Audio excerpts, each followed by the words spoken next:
नरेंद्र मोदी जी की विदाई तय हो गई है। बड़ी खबर लेकर के आए हूं दोस्तों।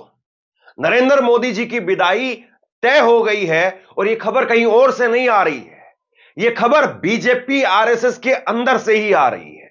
और सबसे बड़ी बात यह है कि इस खबर से सबसे ज्यादा जो दिक्कत होने वाली है, परेशानी होने वाली है, जो पसीने छूटने वाले हैं, वो छूटेंगे अमित शाह के। क्योंकि अमित शाह उस कुर्सी पर मोदी के बाद दोस्तों, प्रधानमंत्री नरेंद्र मोदी जी की विदाई का वक्त अब तय हो चुका है और प्रधानमंत्री नरेंद्र मोदी जी की जगह पर आखिर मोदी जी को टक्कर देने के लिए कौन शख्स को चुना जाएगा, ये कौन सा शख्स मोदी जी को टक्कर दे सकता है। लेकिन दोस्तों, यहाँ पर प्रधानमंत्री नरेंद्र मोदी जी की विदाई का वक्त जो तय होने जा रहा है दोस्तों, उससे कहीं ना कहीं न सिर्फ प्रधानमंत्री नरेंद्र मोदी जी परेशान है, बल्कि अमित शाह के भी पसीने छूटे हुए हैं। जी हां, किस तरह से दोनों को टक्कर देने के लिए एक शख्स मैदान में आ सकते हैं। दोस्तों, हमारे साथ वरिष्ठ पत्रकार मौजूद हैं धर्मेंद्र सिंह, आप उनकी इस रिपोर्ट को देखिए। नरेंद्र मोदी जी की विदाई तय हो गई है। बड़ी खबर लेकर के आए हूं दोस्तों। नरेंद्र मोदी जी की विदाई तय हो गई है और यह खबर कहीं और से नहीं आ रही है। यह खबर बीजेपी आरएसएस के अंदर से ही आ रही है। और सबसे बड़ी बात यह है कि इस खबर से सबसे ज्यादा जो दिक्कत होने वाली है, परेशानी होने वाली है, जो पसीने छूटने वाले हैं, वो छूटेंगे अमित शाह। अमित शाह जी के पसीने छूटेंगे इस खबर से दोस्तों। मोदी के बाद में अपने आप को देखते हैं और वही नरेंद्र मोदी के सबसे ज्यादा खासम खास, सबसे ज्यादा करीबी, विश्वास पात्र अगर कोई है तो वो अमित शाह है। लेकिन अमित शाह उस कुर्सी पर बैठने वाले नहीं हैं। उस कुर्सी पर कोई और नाम बैठ रहा है या उस कुर्सी पर किसी और नाम के व्यक्ति को बैठाने की तैयारी चल रही है। बीजेपी आरएसएस के अंदर जो एक भारी उठापटक इस वक्त में चल रही है और धीरे धीरे करके बढ़ती चली जाएगी।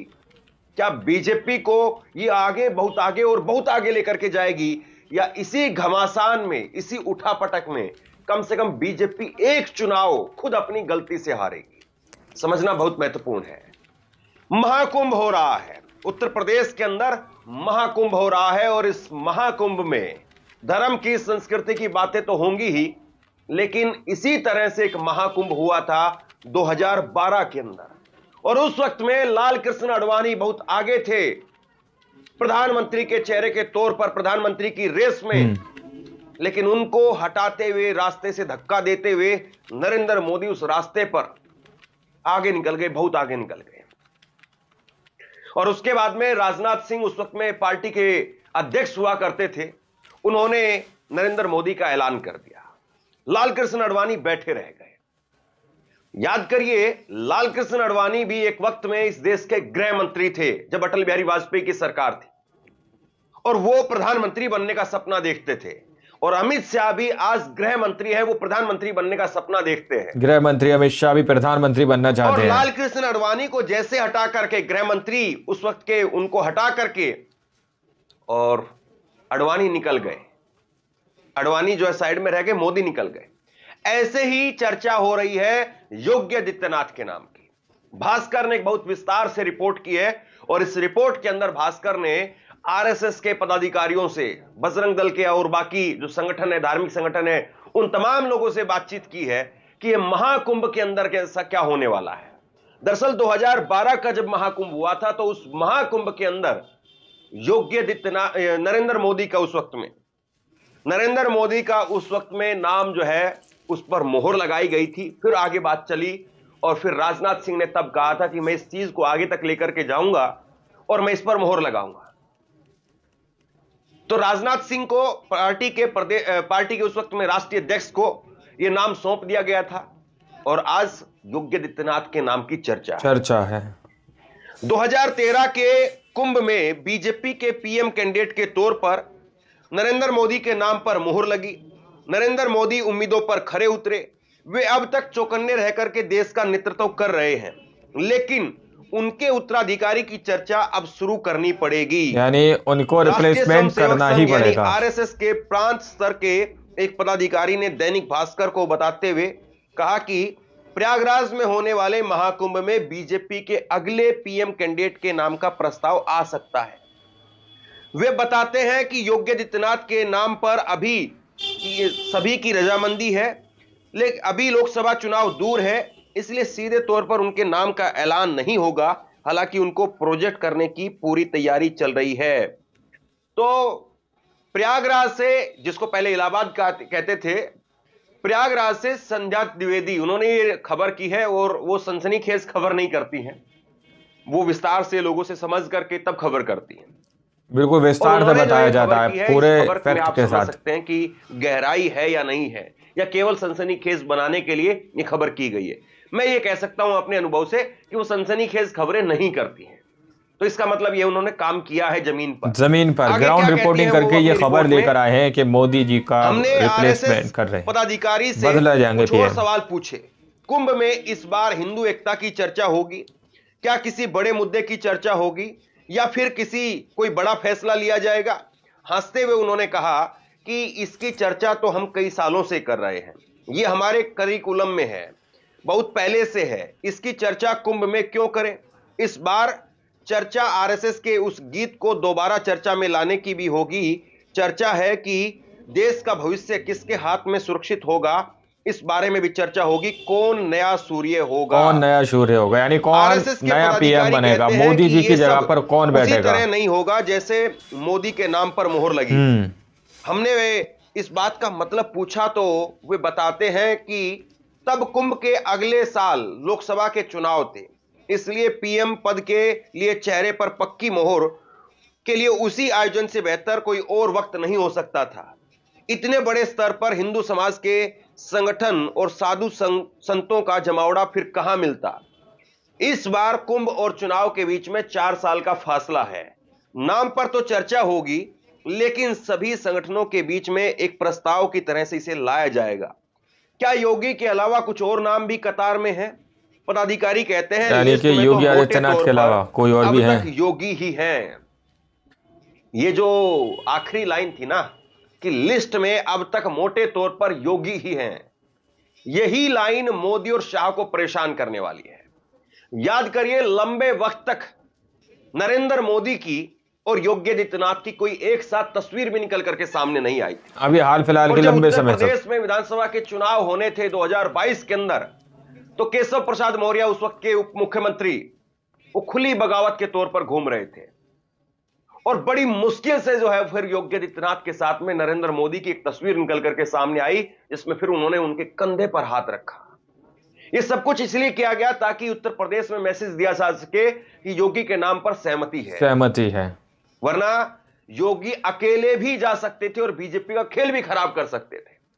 अब योगी जो है वो दिल्ली की कुर्सी की तरफ बढ़ रहे हैं, तो चिंता वो नरेंद्र मोदी के लिए है और चिंता अमित शाह के लिए भी, क्योंकि अमित शाह जी भी नरेंद्र मोदी आज पीएम के लिए ख्वाहिशमंद है। उस कुर्सी पर है और उसके बाद में सीधे उस कुर्सी पर अमित शाह आ जाएं, क्योंकि अमित शाह ना तो लोकप्रियता में कोई कमी है उनकी, और दूसरे तौर पर अगर अमित शाह को देखें तो हिंदूवादी संगठनों में भी कोई अमित शाह को लेकर के मनमुटाव नहीं होगा, सीधी लाइन खींचते हैं वो। ऐसा भी नहीं कोई सॉफ्ट हिंदुत्व का चेहरा जैसे राजनाथ सिंह थे, वो कहते हैं करंट बटन ऐसा दबाओ करंट शाहीन बाग, सारी बात अमित शाह बोलते हैं। सीए, एनआरसी और तमाम सारी बातें को लेकर अमित शाह आगे बढ़ते हैं। तो ऐसे में बीजेपी जो अमित शाह को लेकर के आगे बढ़ रही थी, अब उस पर एक झटका लग सकता है, उस पर एक विराम लग सकता है, और यहीं से बीजेपी का जो घमासान है वो बीजेपी की कुर्सी पर खतरे पर आता हुआ दिखाई दे रहा है। जरा इसको आसान भाषा में समझिए। राजनीति में आपने खूब देखा होगा, कोई भी पार्टी हो, कांग्रेस, बीजेपी, आरएसएस, कोई भी पार्टी हो, ये समाजवादी पार्टी हो या ममता बनर्जी की हो, अरविंद केजरीवाल की हो, कोई भी पार्टी हो, हर पार्टी के अंदर आप अगर गहराई से जाकर के देखेंगे चुनाव में बहुत कम ऐसा होता है, या कोई बहुत सामने बहुत बड़ा नेता हो तब बेशक से, नहीं तो ऐसा होता नहीं है कि जिसकी टिकट काटी गई हो या जो टिकट का दावेदार हो, उम्मीदवार हो, उसकी टिकट काट दी गई हो, किसी और को ला दिया गया हो, तो वो जिसकी टिकट काटी गई है वो लाने वाले का सपोर्ट करे। ऐसा होता नहीं है। बिल्कुल। अगर अमित शाह का नाम कटता है तो अमित शाह योगी के लिए पैरवी करेंगे, ऐसा दिखाई नहीं देता। ये बहुत बड़ा सवाल है और ऐसा कुछ दिख भी नहीं रहा करके अमित शाह के सामने।